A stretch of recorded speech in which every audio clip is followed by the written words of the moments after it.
عباس علم بردار نہ کر سکے.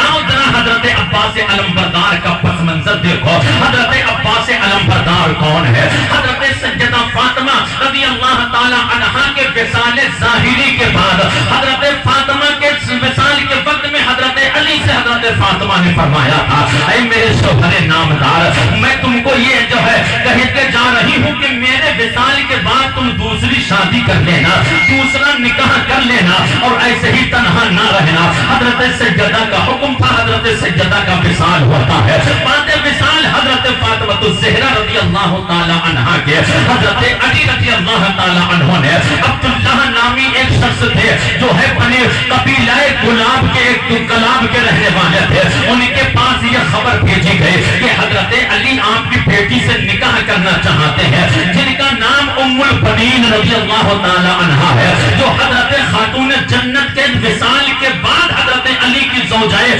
جو ہے زوجہ بنتی ہے. حضرت ام البنین رضی اللہ تعالی عنہا کے پاس ان کے باپ حضرت عبداللہ آتے ہیں اور وہ فرماتے ہیں اے میری بیٹی کے بتا کیا تو حضرت علی کے نکاح کے لائق اپنے آپ کو سمجھتی ہے؟ وہ کچھ جواب نہ دیتی ہے. حضرت ام البنین نے اپنے جو ام البنین کے والد نے آپ سے فرمایا میری بیٹی سمجھ لے وہ اہل بیت اطہار کا خاندان ہے. ان کے گھر کے اندر حضرت امام حسن جو نبی کے نواسے ہیں, حضرت امام حسین جو نبی کے نواسے ہیں, سیدہ زینب جو نبی کی نواسی ہے, کیا تم اپنے آپ کو اس گھر کے لائق سمجھتی ہو؟ تو انہوں نے کہا ابا جاؤ ان سے کہہ دو کہ میں نکاح کرنے کے لیے تیار ہوں. حضرت ام البنین رضی اللہ تعالی عنہا کا نکاح حضرت علی سے ہو جاتا ہے. حضرت علی رضی اللہ تعالی عنہ سے جب نکاح ہوا, نکاح ہونے کے بعد حضرت ام البنین رضی اللہ تعالی عنہا کو حضرت علی اپنے گھر کے اندر لے کر کے آتے ہیں. حضرت ام البنین رضی اللہ تعالی عنہا گھر کے اندر آئے, ننھے قدموں سے حضرت امام حسن حضرت امام حسین دونوں آ کر کے چمٹ جاتے ہیں. حضرت ام البنین نے اپنے سینے سے لگایا, سینے سے لگانے کے بعد پیار فرمایا. پیار فرمانے کے بعد حضرت علی کو بلاتی ہے, عرض کرتی اے میرے شوہر نامدار سنو, میں تم سے ایک بات عرض کرنا چاہتی ہوں. حضرت علی فرماتے ہیں وہ کیا؟ حضرت ام البنین عرض کرتی ہے کہ اب مجھے تم حضرت فاطمہ کی جگہ مت سمجھنا, ان کے سامنے مجھے جو ہے حضرت فاطمہ کی طرح پیار نہ کرنا, ان بچوں کے سامنے مجھے فاطمہ کی طرح نہ پکارنا. بولے وجہ یہ ہے میں حضرت فاطمہ کی جگہ لینے نہیں آئی ہوں اور میں حضرت فاطمہ کی جگہ ان بچوں کو نہیں دینے آئی ہوں. حضرت فاطمہ کا مقام اور ہے, میری جگہ اور ہے. وہ سید جو ہے ام نواز میرے شہزادی یہ رسول ہے, میں اس گھرانے کی غلام ہوں, میں اس گھرانے کی لونڈی ہوں, لہذا میں ان بچوں کی پرورش ان کی ماں بن کر کے نہیں بلکہ ان کی خادمہ بن کر کے کرنا چاہتی ہو. حضرت ام البنین رضی اللہ تعالی عنہا نے پوری زندگی جہاں شریک حیات حضرت علی کی نہیں, آج کی کوئی عورت ہوتی ہے تو ان بچوں کے اوپر حکم کرتی ہے, مگر وہ حضرت علی حضرت ام البنین رضی اللہ تعالی عنہا نے حضرت امام حسن کو اپنے جو ہے آقا زادوں کی طرح سمجھا اور ان کی کنیز بن کر کے زندگی گزاری.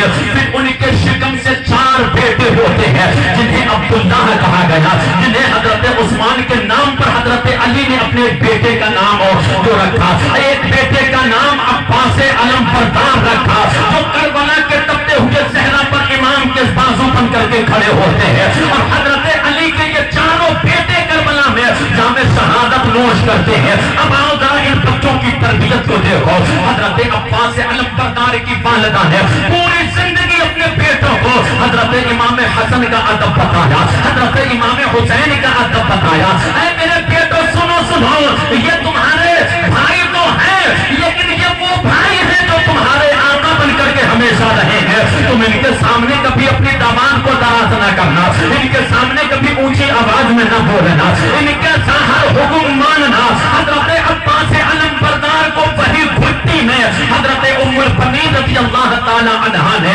وہ پلا دیا تھا. اور میدان کربلا میں جب عباس علم بردار کو حضرت علی رضی اللہ تعالی عنہ کے دوسرے بیٹے حضرت امام حسین رضی اللہ تعالی عنہ نے حضرت عباس کو اپنے قافلے کا سپہ سالار بنایا اور جھنڈا ان کے ہاتھ میں دیا.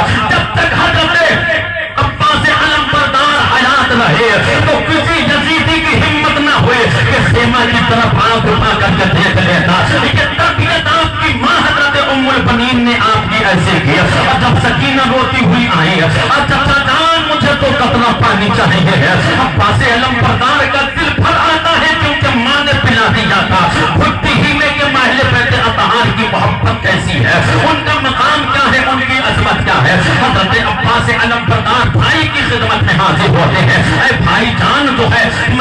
فراق میں جانے کی اجازت دی ہے۔ حضرت عباس علمبردار سے امام فرماتے بھائی تم نہ جاؤ، جب تم چلے جاؤ گے تو میری کمر ٹوٹ جائے گی، میرے علم کو کون اٹھائے گا؟ تم بھی تو ہمارے خیمہ کے سپہ سالار ہو، تم بھی تو ہمارے خیمہ کے نگہبان ہو، تم نہ جاؤ۔ حضرت عباس علمبردار کو آپ سینہ سے لگاتے فرماتے نہر فرات میں صرف پانی لینے کے لیے جانا۔ وہ گھوڑا کو دوڑا کر کے جاتے ہیں، دوڑاتے ہوئے گھوڑا کو خیمہ کے اندر جو ہے نکل کر کے یزیدی کو یزیدیوں کے نرگے کو چیرتے ہوئے نہر فرات کے اندر داخل ہوتے ہیں۔ حضرت عباس علمبردار کی خاصیت یہ تھی کہ جو دونوں ہاتھوں سے تلوار چلایا کرتے تھے۔ حضرت علی رضی اللہ تعالیٰ عنہ کے خون کے سارے جوہر انہوں نے کربلا میں دکھائے اور یزیدیوں کو بتا دیا اے لوگوں میری رگوں میں حضرت علی رضی اللہ تعالیٰ عنہ کا خون دوڑ رہا ہے۔